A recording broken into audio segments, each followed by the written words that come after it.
And welcome back to the Leeds Lens. Wow, what an interesting day of results we have had today for the relegation battle. Obviously, we're going to be talking about that today. We're also going to be talking and discussing Daniel Farke's after-match quote, should I say, of the Leeds United versus West Ham game, because I think it gave a bit of insight into why Leeds United played, how they did in the second half. We talked a lot on the show on Friday night, actually, about how Leeds United played in that second half and could we carry on doing that? And we said we were going to talk about that in detail further. Well, we've actually got an understanding about why Daniel Farke played like that in the second half and why Leeds United played like that in the second half, and actually some sort of in-depth analysis that we're going to get into as well when Daniel Farke's been speaking.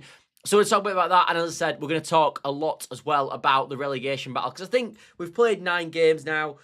I think there's starting to be a bit of an understanding about where this season might go for Leeds United, and actually what might happen for Leeds United in this Premier League campaign based on how other teams are performing, because we are starting to see a bit of a trend. So we'll talk about that as well. But I want to start by this show by talking about the man, the myth, the legend. Maybe that's too far. When I say it's too far, it definitely is too far. But Daniel Farke has been talking.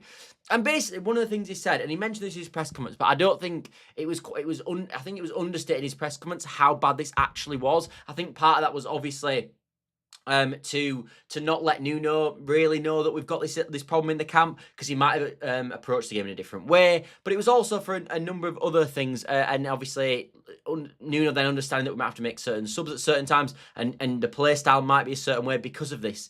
But he talked a lot in his after-match reaction about illness in the camp. And people in the chat might go, oh, this is just an excuse, this is nothing, who cares, blah, blah, blah, blah.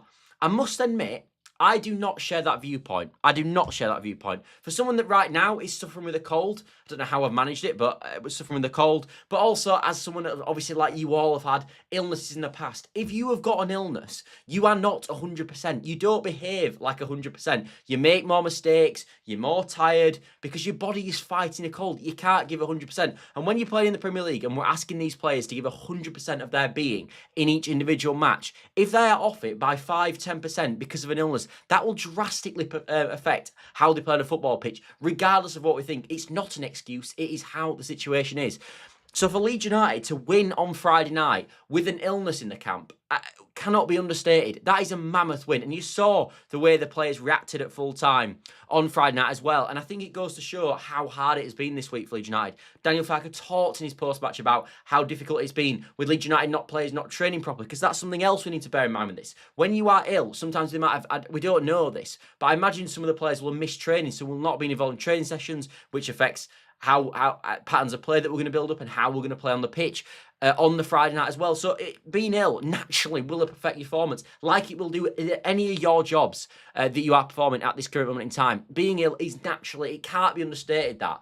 And as I said, and on top of that, we've picked a team at the weekend on Friday night, like I said, at the time, where we had a lot of change in the team. We had Perry coming back in the team, we had Biol coming in the team, we had Tanaka coming in the team. All these players, we had Okafor obviously on the left as well, all these players coming into the team will have needed to play in training to build up relationships before they go into the match. And players being ill will naturally have massively affected that. So as I said, for Leeds United to get over that game at the week against West Ham, it can't be understated how important that was and how impressive that was with the current climate of the team.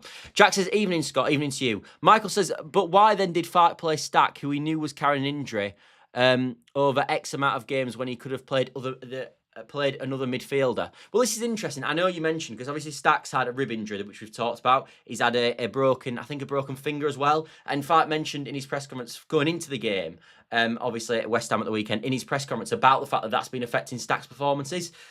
The reason I think he didn't play is you've got to look at what the certain situations. Like if you take the Burnley game, for example, Tanaka had just flown back in from Japan, playing a completely different time zone. So he's gone up playing essentially Japan about 6 hours out from us. So he'd been playing at something like 3 in the morning, and then he comes back to Leeds United, doesn't even train properly, and then you expect him to go and play away at Burnley on a Saturday. It was just never realistic he was going to play. So if you were going to say that, Michael, that's fair enough, but it would have had to be Gruev at that point. So what would you rather, a stack at 80% or a Gruev? Maybe you'd want a stack still, in my personal opinion. So I think that's why he picked stack. But obviously then as soon as he got the chance, obviously, in the West Ham game to take stack out, that's what he did. So, that's where I stick with it. Evening to you too as well, Michael. You just put evening. So yeah, that's something that he mentioned in his press conference. Because when I was thinking about the game, and I was talking to a few pals of mine yesterday actually on a call when we sort of discussing the Leeds United game, and the way I looked at it, and the way I will sort of analyse the game on Friday night, if I'm being totally honest, is I don't think we played that well on Friday night, if I'm being honest. I think Leeds United will play way better and lose games. And I think already this season, you have seen Leeds United play way better than we did on Friday night and lose. I felt on Friday night more of it was, we won through team spirit, we won through West Ham being really poor, and that is the way we won the game. And that is absolutely fine. And by the way, people shout this down as like, this is a real negative, and how are you criticising a win, blah, blah, blah, blah. I'm not doing that. It's good. It's a good situation to not play your best and still get the points of line, especially with the condition that Leeds United are in this moment in time. That is a positive, but I don't think it was a fabulous Leeds United performance. Like I said at half time, and I still back this at full time. I thought we were better in the Bournemouth game, and we come out on a loss or a draw in that game. I thought we were arguably better in the Spurs game as well. I thought them two performances, and I thought we were better in the Everton game as well. All them 3 home games, I thought we were better in. The only home game I don't think we were probably better in on the attacking standpoint was probably the Newcastle game. But again, Newcastle are high calibre, and we're obviously part of it with that game as well. We're playing for a point at certain times in the second half as well. So I don't think it was a dazzling performance from Leeds United at all. I think we deserved to win the game. I think the stats back up that we deserved to win the game. West Ham didn't have any big chances in the game. I didn't think they had any chances at all in the second half. I think they created like 0.3 XG. But when I'm on about what a vintage Leeds United performances and the levels that Leeds United can get to, I thought we were sort of in third gear against West Ham on Friday night. I thought we had a fourth, a fifth, and a sixth gear, and maybe we'll see that when Leeds United are not developing with illness, and also I think we'll see that when we're not embedding as many players into the starting 11. We're not embedding Biol in, Perry in, Tanaka in, Okafor. When these players are sort of solid in the team, have played in the team for weeks, and they build up them understanding between Biol, Rodon, whose ball it is, the understanding between the left back, centre halves as well. When that understanding has become and got into the team, I think you'll see an even better Leeds United performance. So I think this is all a really good positive for Leeds United. And I said, and also you'll see a better performance when the player's not ill. That will help as well. And when this moves me on to my next point about what Daniel Farke said, and to be honest with you, I can't usually stand what Daniel Farke says after the games. I think Daniel Farke's doing a good job, as a lot of you guys know who watch the channel regularly, but I can't actually. A lot of what Daniel Farke says after games frustrates the life out of me. Win, lose, or draw, really. However, a lot of the stuff he said on Friday night, I was going, yeah, I agree with that. Yeah, I think that's fine. Another one I want to mention is he talked in his LUFC presser after the game. Actually, you can watch it after this video if you want on the Leeds United YouTube channel. And they obviously interviewed them, and he said they basically made a comment at the end of it saying, "You don't half put us through it, Daniel, in the way that you played in the sort of last half an hour with West Ham having the ball." And he said he wasn't actually happy with how Leeds United played in the last half an hour on Friday night, and actually felt Leeds United were far too deep. So for a lot of the Daniel Farke people, Daniel Farke outers, likes of Easy, PSF people, obviously in this chat at the moment, I'm sure there's a lot of you else that's watching as well that don't particularly get on with Daniel Farke's. My camera's died. Brilliant. But a lot of, I think my camera. What's actually happened here? Let's have a look. You probably still better hear me because my mic will still be on. Let me mute my mic a second.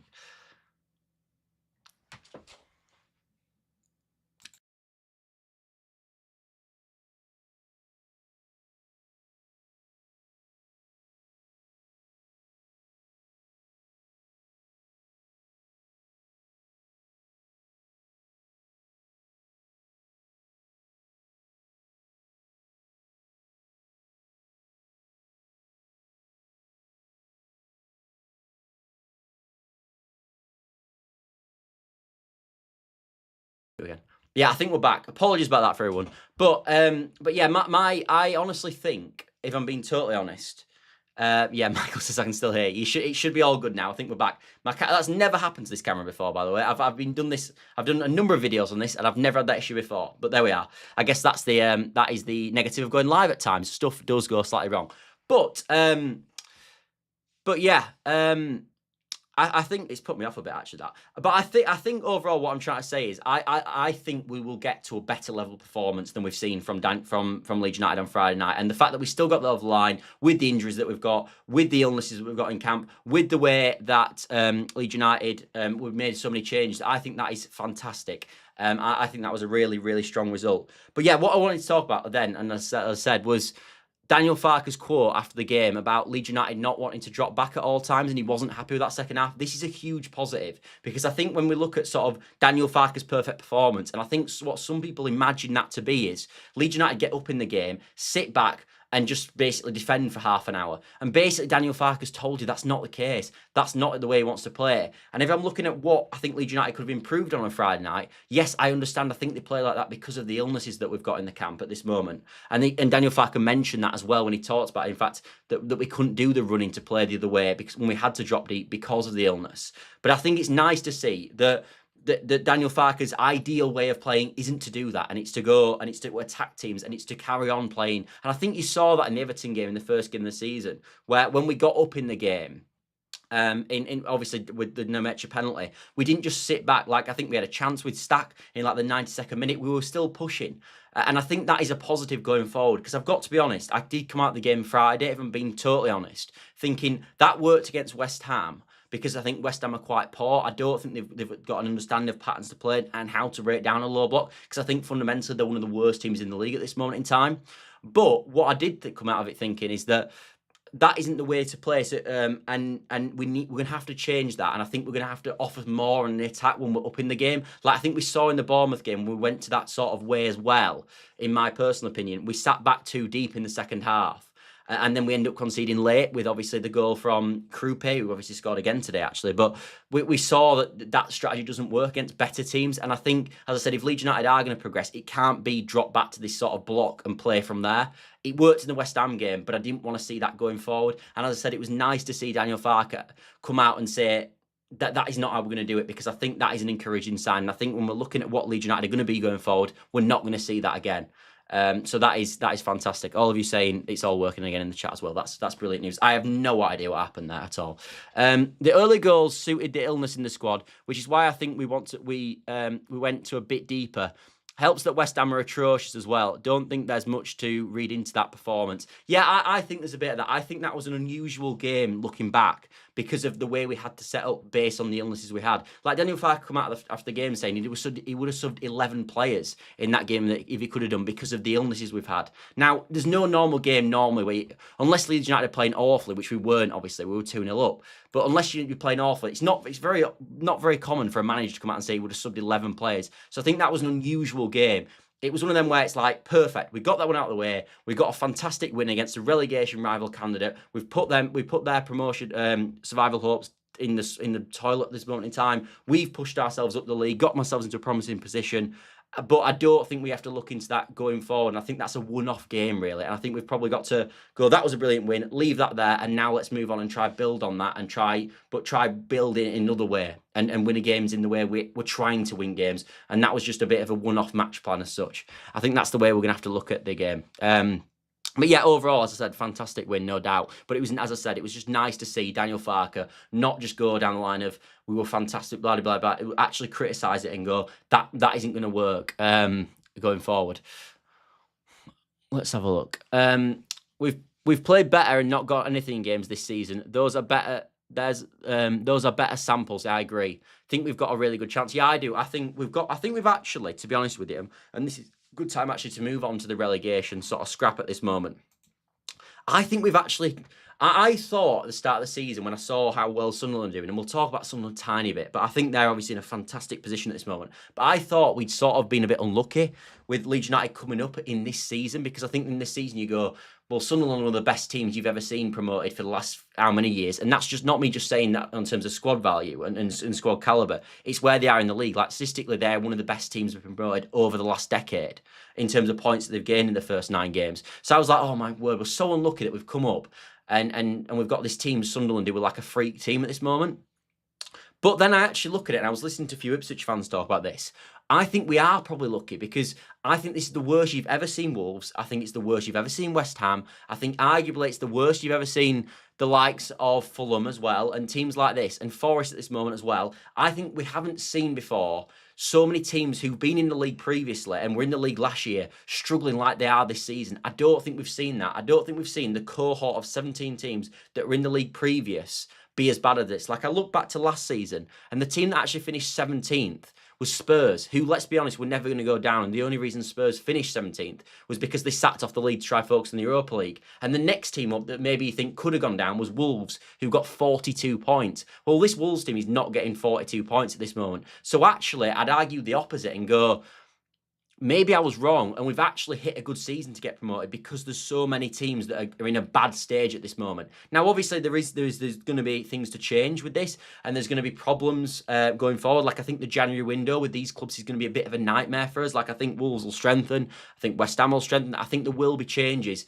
to it in that setting, but we're hoping, obviously, that these teams can be sunk to a level where they can't recover from. Like, I think people remember back to when we got relegated. We actually spent near on 100 million in that January transfer window. We bought Rutter for 35 million. We bought McKennie, by the way, who was an obligation to buy had we stayed up, for 30 million quid. We bought Wober as well for about 15 million quid. Well, that was 85 million pound we spent in January. Leeds United, we know, can't spend 85 million pound this January transfer window.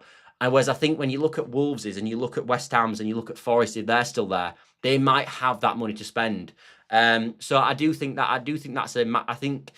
that is going to be an issue there. We've just got to get ourselves away from them in the January transfer window, ideally.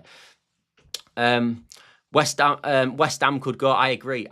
But yeah, let's talk about get a bit of a discussion about sort of the relegation fight at this moment in time, because let's be honest, there was quite a few, I thought, shocking results today, and the obvious one is obviously the Burnley win at Wolves. I mean, I genuinely couldn't believe that. I thought Wolves would get something in this game, especially when it went to 2-2 at half time. I thought Wolves are going to push on. They might win this 3. They might even win this 4 or 5-2. I genuinely felt with the likes of potential quality in like, I'm looking at sort of Strand Larsen when I say this, in the Wolves attack. I thought they'd push on and win the game.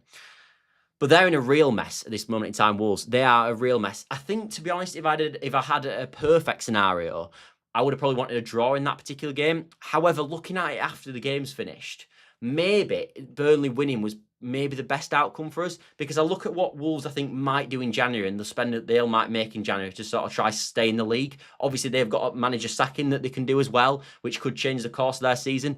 And maybe it's better for Wolves not to have that extra 1 point, and Burnley to not and Burnley to have the 3 points, because I think going forward, where Burnley are going to be in my moment in time is, I still believe that if you finish below Burnley this season, you will be relegated. So if Leeds United, in my opinion, finish below Burnley, we're going down.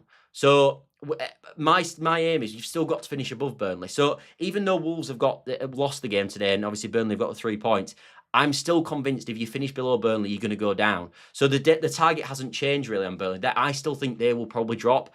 But I think what we've done is even weakened Wolves, because it's not just the extra point that they would have gained, it's the sort of mentality it's given them, and not just that, it's also the sort of shock factor that it's given them and the drop in confidence that they will get from the result they had today. So yes, maybe going into the game, you'd have rather a draw in that game, and that was probably my feeling, that the draw would be the best outcome. But looking back now, I wonder if just completely smashing Wolves down even further, so they look like they've got no escape, and January even probably can't save them, or a new manager Bounce couldn't save them like it did last year, might be a positive going forward. It really might be a positive. I would rather have seen Sheffield United go up instead of Sunderland. Sheffield United wouldn't have spent the sums that Sunderland were spending, 100%. That would have been ideal scenario. And to be honest with you, I mean, they should have gone up anyway, Sheffield United. I watched, obviously, the playoff final. I was actually at the game. I was doing something for an old job that I worked in.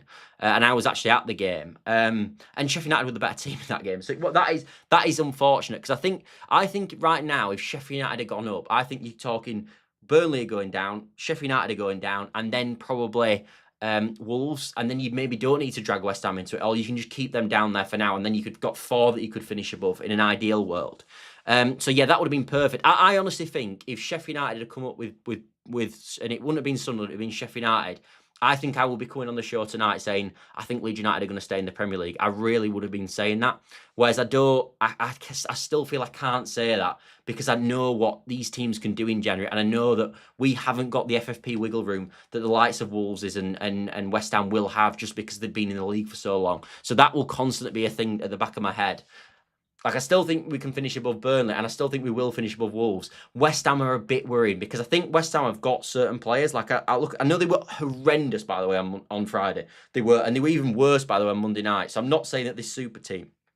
But I look through the team, they've got Jared Bowens, they've got Somervilles, they've got Paquetás, they've got certain players of real quality, but they lack physicality in the midfield. They are the least physical team I think we've ever played in my life in the Premier League. But what they could do is they could address that by buying some physical players in the January transfer window, maybe bringing someone of the ilk of a Sean Longstaff in the midfield, and it really could revolutionise their season. And maybe they get another centre-back as well, and that starts changing. They bring a Kilman or a Todibo out. You could see a real improvement with West Ham in the January window, which is my slight concern with them, really, which is why I don't have them banked going down, if I'm being honest. Michael says, Wolves have sold better players like Cunha, Jota, etc. and not replaced them with better players. Same with West Ham. I think Forest will improve under Dyche, so it could be between Fulham, Burnley and Leeds. What for the final spot? I'm not at the stage, if I'm being honest, where I'm writing off the likes of West Ham's yet. I'm not doing that. Wolves, I think, if you're saying Wolves are definitely going down, I think I can get more behind that based on the result we saw today. But you still got to remember with Wolves, they've still got a manager to replace. They were in an awful position last year. They brought Victor Pereira. He flew up the league. He won like 6 on the trot. They were brilliant in the second half of the season. So they've still got that to do, and they've still got that January transfer window. So they're bringing a new manager and 3 good players in the January transfer window. Stuff could change. We're so early in the season at this point. We've played 9 games. So I'm not at the point where I'm writing anyone off. If anyone, I'm still thinking Burnley are most likely to go down, if I'm being totally honest. The only thing is with Wolves, as I said, is that, like you mentioned, with the likes of Cunha's, Jotas, Outniores, all these players they've lost over the years, they're sleepwalking towards relegation, Wolves. And they're not even sleepwalking, they're sprinting towards relegation at this moment in time. So I do agree with that in that sense. Feel Fulham will have just enough with Silva. Yeah, we'll get on to Fulham now, but we'll get over the games today, and then we'll move back onto the sort of the games yesterday. BMG says West Ham could buy in Jan, but you have to wonder if good players will be reluctant to go there if they're in trouble by January. Yeah, potentially, but it depends what they are going into it. I do think Wolves, West Ham and Wolves will both be in the bottom 3 come January. I do believe that. But yeah. Potentially, I do think West Ham do pay good wages as well. I think players will think that with the players that West Ham have got, the likes of Bowens, I think if we come in and we offer something that they don't have in a profile in midfield, that could help them. It really could. As I said, this is not me saying that West Ham are definitely going to stay up. It's just not saying that they're definitely relegated either. Based on Nuno's lineup, the toxicity, the lack of quality in certain areas. They've got until January where none of that changes, with the exception of sacking Nuno, which is turmoil at that point. Yeah, they're not going to sack Nuno, I don't think. The Resume report came out today about the fact that Nuno will be in a job come the end of the season. So I'm not thinking that they're going to be. I'm not thinking they're going to be. He's going to be sacked anytime soon, if I'm being totally honest. I just realised I haven't put it onto the table, so I put the wrong thing on. Anyway, let's get back to the talk, and let's talk a bit about Forest as well, because there was a few things that was mentioned today in the Forest game. Obviously, they lost 2-0 to Bournemouth, which means that they're still sat on 5 points. And we obviously play Forest in a few weeks as well. And the benefit of us obviously playing Forest is that they're still trying to recover, I think, from the manager's changes. Like Sean Dyche mentioned today, that what is going on with Forest at this moment in time is the fitness levels are not where they need to be. And this is because they've had one manager that's come in, that's played a certain style. Then they've tried to change another style. So they're not focused on fitness, they're focused on tactical plans and how they're going to set up and how they're going to change it under an Ange system. Then they bounce straight into a Dyche system. And because of that, they haven't had time on the training pitch to develop any sort of fitness levels. So that is a problem with the Forest team at this moment in time. And the benefit we've got is that obviously Forest are out of the cup, so they'll have a whole week of training this week before, and then we'll play Brighton this week. But then the week when we play them, we obviously play them on the Sunday, and they've got to travel to Austria and play Sturm Graz in the Europa League, which is a big game for them because of the start they've had in the Europa League that they need to win. So they've got a massive game on Thursday night in Sturm Graz in Austria that they've got to fly over to. Then they've got to fly back to Nottingham and obviously play the game against Leeds United, which is a huge positive for Leeds United. It really is. That game is timed, in my opinion, perfectly for Leeds United to play him. I really do think that. So that is a huge positive for Leeds United, a huge positive, and I think that probably helps us and tailors it more towards, yes, they've got more quality, but we've got much more rest. We play Saturday and then we've got 8-day rest until we play against Forest. Whereas Forest, as I said, will play in a big game on Thursday and then they've got to play again on Sunday. So I do think that's a good situation. The big risk for Forest is the volatile. I know what you're trying to say, but the volatileness of their owner, which could be the issue if their form does not improve. Yeah, I do think that their owner is volatile. I think we've seen that. I mean, he's done 3 managers, obviously, this season already now. I do think they'll stick with Dyche for a while, but I think Dyche is like a sort of... I know he's on a contract. I think he's on a contract where it's next summer, where his contract expires, but I don't think, in my personal opinion, that they'll do another change. I think Forest will stick with where they are at. He's a total nutcase, BMG. Long may it continue. I think he's saying, BMG, that Marinakis is a nutcase, for the record. But yeah, no, I agree. I do think they are volatile, but I don't suspect another managerial change until the end of the season, because I do think Dyche will probably steady the ship. My more point with Forest is that we play him before he'll have had a chance to steady the ship, before he'll have had a chance to build up that fitness levels, before they had the chance to work on Sean Dyche's tactics, and then they'll also be tired because they'll have played Sturm Graz. So I do think we're playing them at a really, really strong time, and it'll be a big game for that for Leeds United for sure.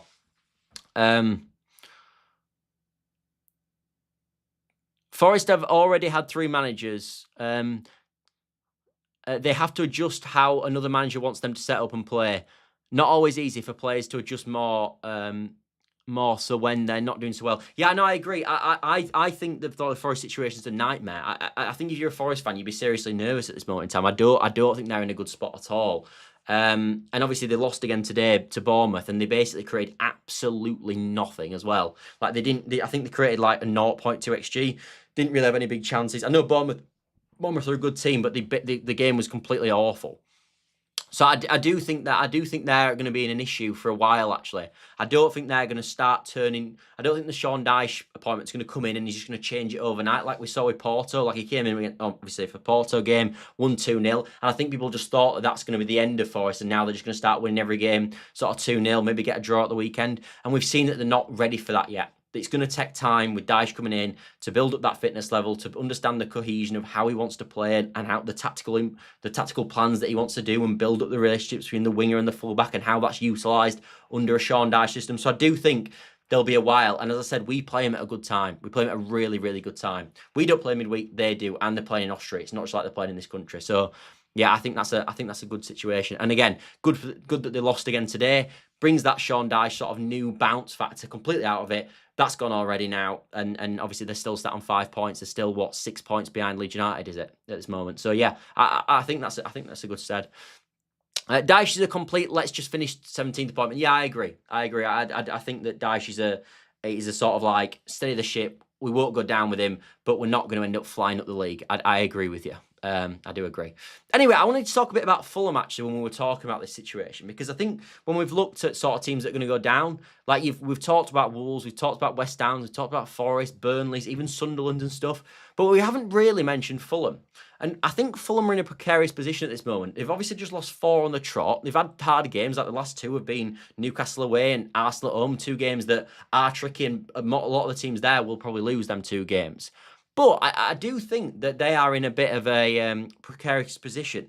as I said, 4 losses on the trot. Their fans, when I was looking at the Twitter today, are a bit worried. And the other thing with Fulham, there's quite a bit of uncertainty at that football club at this moment in time, because there's a bit of an understanding from the club and the outside of the club that sort of this might be Marco Silva's last year. And I was listening to Fulham fans talk about this, and they were basically saying that, and this has happened before, there's logic of this, where one, players don't want to sign for a club in January if they don't know who the manager's going to be in the summer. That's constantly an issue. It was even an issue with Liverpool under Klopp. But more than that, they don't need to impress people at the weekend because or in the games, because the manager's not going to be there next year. And that can really see a team's morale drop and drop and drop, and you can see poor results. And I think with the situation they're in at this moment, as I said, just outside the relegation zone, 4 losses on the trot, I think they're in a precarious position. And I also don't think, potentially like Forest, that they've got the individual quality that maybe a Forest have. So I think they're vulnerable. I do think they're vulnerable. I think Marco Silva's a good coach, and I do think he'll probably get them out of it. But if it's becomes stale at that point, it really could be a situation. And it's really annoying, as BMG's just said now, which is my next point, that Leeds United gave up that Goodman's own goal in the 94th minute. Like, that is so frustrating, because if you take them points off now, Fulham be sat on 6 points, because they'd obviously lose the 2 points and it'd be a draw rather than a win. And Leeds United have an extra point, so we'd actually be 6 points clear of them. But because we ended up losing that game, we're only 3 points clear of them. So that is disappointing, because I think 6 points would have been a nice gap. Whereas 3 points, we could lose next weekend away at Brighton. They could beat Wolves at home, which is the game that they've got. We were probably the worst team in the league at this moment, hence the bottom of the league. And obviously Fulham could then not look as bad and be level on points with them. So that is a real shame that didn't happen. But look, stuff happens and we've got to move on from that. But as I said, I do think Fulham are in a precarious position at this moment. I really do. And their fans are not happy. They're not going to be. They've lost 4 on the trot.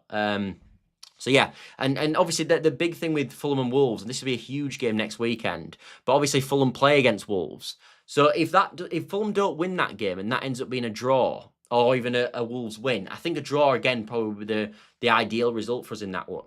If they end up on 9 points with the games that then they've got, Fulham, they could be a team that they need to look over the shoulder, I think. So that could be bearing in mind. And the final thing I wanted to talk about with the relegation battle was obviously 2 other teams who were teams that I think at the start of the season we all talked about, teams that are going down, but they're just in a good phase. So we've talked about positives with Fulham being dragged in, Forest losing, us obviously beating West Ham, Wolves losing. I think the negative of the weekend is definitely Sunderland and Brentford. Like, I think Sunderland now are in a point where I'm looking at it going, that's going to be tricky now to get near them. That is going to be tricky. They've got quite a lead. I know they've had easy games. I know that, but they're now beating harder teams. And I think what's ended up happening is they've had easier games. They've won them games. To be fair, well played to them, because you've still got to win these games, and they've won them games, and it's given them the confidence to go into the likes of Chelsea away full of confidence, and they've managed to get a result over the line there as well in dramatic style. Obviously with Telby scoring again, and now I'm looking at it thinking they've got Everton at home next weekend. If they win that as well, it's getting to a point where it's become really tricky to drag them back into it now. And that is a shame, because I wondered if what could happen with Sunderland is they could have obviously had the start they had, but then if they'd have gone on a bad losing streak and maybe done a Fulham and lost 4 on the trot, which could have happened with the fixtures they've had, they then could be in a situation where they're dragged right back into it again. But what I've seen is they've gone on and carried on winning. And I think we're getting to a point where I'm looking at it now, I'm thinking, they're not my sort of number one focus at this moment in time. I'm sort of not writing them off, like anything can happen, but I think that we've got to put a bit of a backseat on the Sunderland game, if I'm being honest. That's sort of where I'm at with it. Which is a bit of a shame, because I thought, as I said, they'd be a team that could be dragged in. But they've obviously recruited well. Labrie's doing a good job, and they're getting results over the line, so fair play to them. Fulham are typically poor at home against bottom sides. Yeah, they are. That last season, they didn't beat any of the newly promoted teams. They drew with Ipswich 2-2. I know they beat Leicester 2-1, and I'm pretty sure they drew 0-0 with Southampton at home last year, Fulham. So they are traditionally poor. I think usually with Fulham, when they've got the initiative to go win a game, they struggle. And I remember talking actually about Fulham, and that's an interesting point you said that. And I remember saying about Fulham, because Fulham have always relied on beating the better teams. That's what they've always done. They beat Liverpool last year, but they didn't beat Ipswich at home. And that is a... And I remember Tom Kearney doing a thing on Sky Sports on Monday Night Football talking about the issue with Fulham is they don't beat the smaller clubs at home, the games they should, on paper, win. And I said, going into that preview, that if Fulham continue that style and start dropping points against the big teams, which you've started to now see with them losing away at Villa, losing away at Newcastle, which they won there last year, by the way, losing at home to Arsenal, which I think they got a draw with again last year as well. If that happens and they still don't beat the bottom teams, they could be in a real tricky situation. And I think that's what we're seeing at this moment with Wolves. They're no longer beating all the big teams. And now when they're playing the small teams, if they still don't continue to win like they weren't doing last year, they could be dragged into it.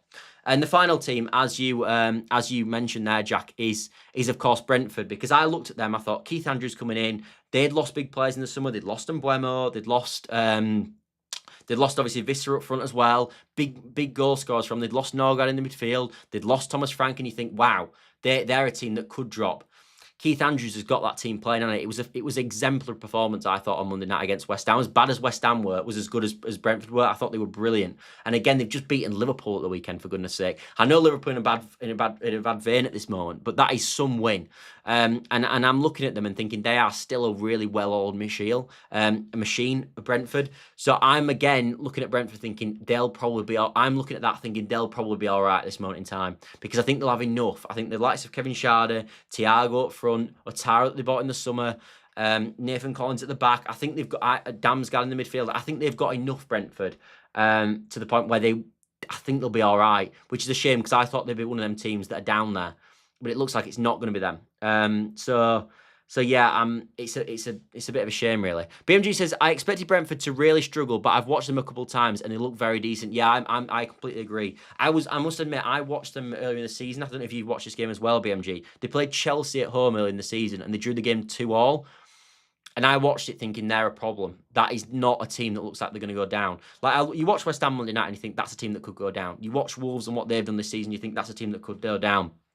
I don't see that with Brentford at all. I think they're pretty well oiled. I think they've got pace in behind. They've got Henderson playing well in the midfield as well. They look like just a decent Premier League outfit, in my opinion, that are probably going to finish like 14th, 13th, 12th, something like that. I don't think they're going to be a team that get dragged into it at all. And I think a lot of us were hoping that without Frank and without Norgard and without Mbuemo and Visser and all these players, and the manager, of course, that was going to be an issue. And it's just not seeming to be the way. The recruitment, they know what they're doing at Brentford. As I said, they're very well oiled. They know what they're doing. They're not daft. They make smart decisions constantly. They buy the right players. And you've seen dividends again, that they're having a good time of it. And the striker that they had last summer that was obviously injured all last season is having a fantastic time of it at this moment. I think he's one of the top scorers in the division. So yeah, that's a shame with Brentford. It is a shame. And the Sunderland thing's a shame. So we've got two teams there that you think could have been bad, but and not so bad, really.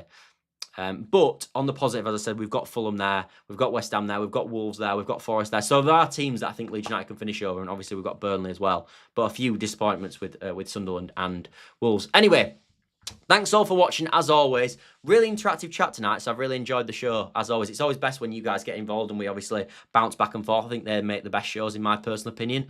But we will be back tomorrow talking about Leeds United. I'm not fully sure of the news yet, but I'm sure there will be some news coming out, which we will discuss. So I'll see you back tomorrow if you do want to be there at 8 p.m, as always. And obviously it's a bit later as well tonight, because it feels later because the clocks went back last night. So if anyone's not in the UK, the reason it might be 9 o'clock in your region is because the clocks got put back last night in England or in the UK, which obviously meant that now we're an hour later as such. So I'm a bit more tired, and but I guess that's what it is.